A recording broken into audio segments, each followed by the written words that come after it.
से बहुत से लोगों को अल्लाह ताला पस्त कर देता है, यानी जो इससे वाबस्ता हो गए वो ऊंचे दर्जे पा गए, और जो इससे कट गए, दूर हो गए, वो पस्त और जलील हो गए। तो कुरान को है कि कुरान पढ़ने वाला कुरान पढ़ता है, लेकिन कुरान उस पर लानत कर रहा हो। तजवीद को सीखना, जिस तरह कुरान पढ़ना जरूरी है, इसी तरह इल्म तजवीद का सीखना भी फर्ज है। बिस्मिल्लाहिर्रहमानिर्रहीम। आतैनाहुमुल किताब यतलूनहु हक़्क़ तिलावतिही उलाइका युमिनून बिही। वक़ाल नबी सल्लल्लाहु तआला अलैहि वसल्लम इन्नल्लाह युहिब्बु अन युक़रअल क़ुरआन कमा उन्ज़िल औ कमा क़ाल अलैहि सल्लतु वस्सलाम। मुअज़्ज़ज़ उलमाए किराम, मोहतरम बुजुर्गों और दोस्तों,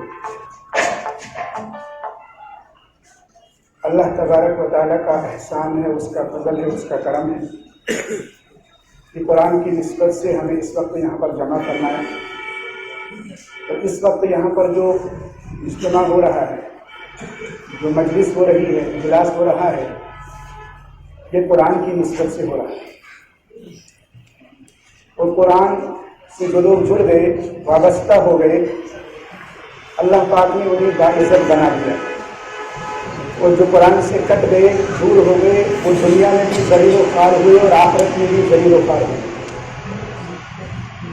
अल्लाह तबारक व तआला ने हमारी रहनुमाई के लिए, क़यामत तक आने वाले इंसानों के लिए कुरान जैसी अज़ीमुश्शान किताब अता फरमाई है, जिसका एक एक हर्फ सच्चा है, जो लारैब और बेऐब किताब है, जो बेमिसाल और लाजवाल किताब है,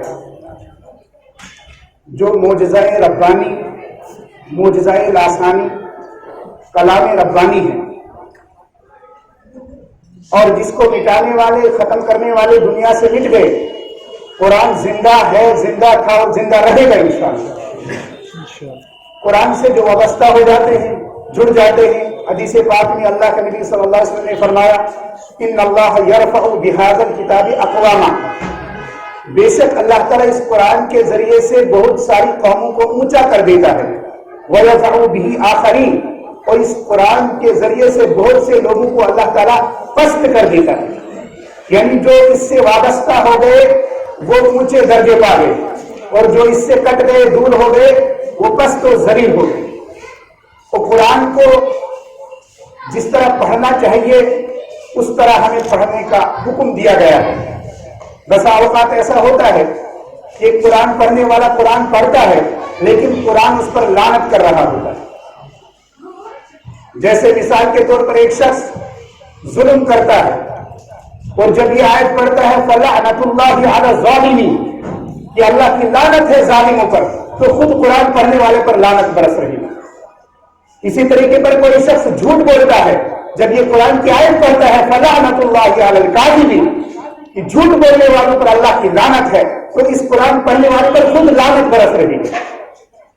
तो कुरान करीम जिस तरह इसके तर्जमे को समझना और इसको समझकर पढ़ना ये भी जरूरी है, इसी तरीके पर इसके हुरूफ की अदायगी भी जरूरी है।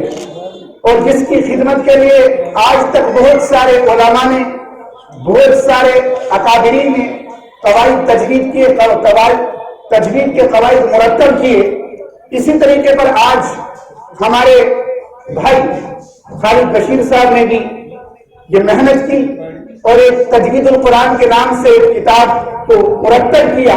इसके लिए हम दिल की गहराइयों से मोहतरम खालिद बशीर साहब को मुबारकबाद देते हैं। और फिर मिसाल के तौर पर मैं आपके सामने चंद मिसालें बयान करके अपनी बात खत्म करता हूं, क्योंकि वक्त बहुत कम है। जैसे लफ्ज़ काफ कुरान करीम में इस्तेमाल हुआ है, एक छोटा काफ है, एक बड़ा काफ।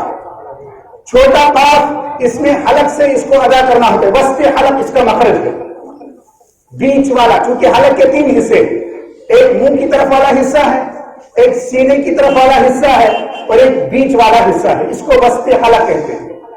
ये जो बड़ा काफ है ये यहां से अदा होता है। कुल के माना अरबी में आते हैं आप कहिए। अब जब हम इसको छोटे काफ से पढ़ेंगे कुल, जैसे उर्दू में कीफ लिखा जाता है, तो अब इसके माना आते हैं खाइए। अगर कोई शख्स कुल को कुल पढ़ता है تو ترجمہ غلط ہو جاتا ہے. کل کے معنی آپ کہیے تو کل کے معنی کھائیے، تو کتنا ترجمے میں فرق ہوا اور اس سے نماز بھی فاسد ہو جاتی ہے.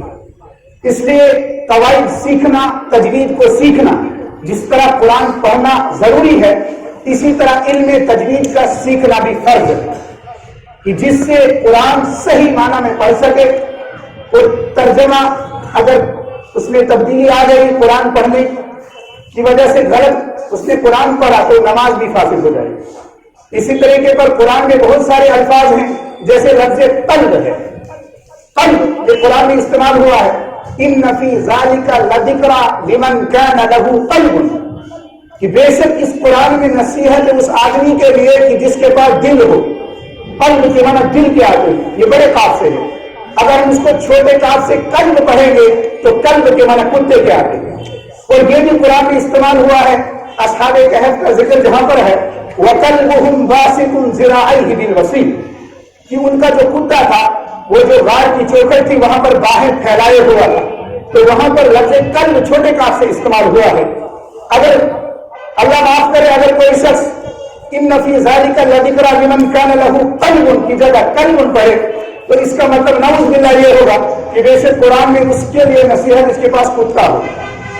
اسی طریقے پر دوسری آیت ہے اللہ تعالیٰ فرماتے ہیں کہ یہ قرآن آپ کے قلب اطہر پر نازل ہوا، اللہ قلب کا آپ کے قلب اطہر پر اس قرآن نے ہم کو نازل کیا ہے. اگر یہاں پر کوئی شخص قلب کا استعمال کرے تو اس کا مطلب نعوذ باللہ یہ ہوگا کہ آپ کے کتے پر نازل کیا. اس لیے جب تک ہم تجوید کا علم نہ سیکھیں اور قرآن کو صحیح پڑھنا نہ سیکھیں، قرآن کی تلاوت جس طرح اس کا حق ہے وہ ہم سے ادا نہیں ہو سکے گا اور ہماری نمازیں بھی ضائع اور غارت ہو جائیں گی.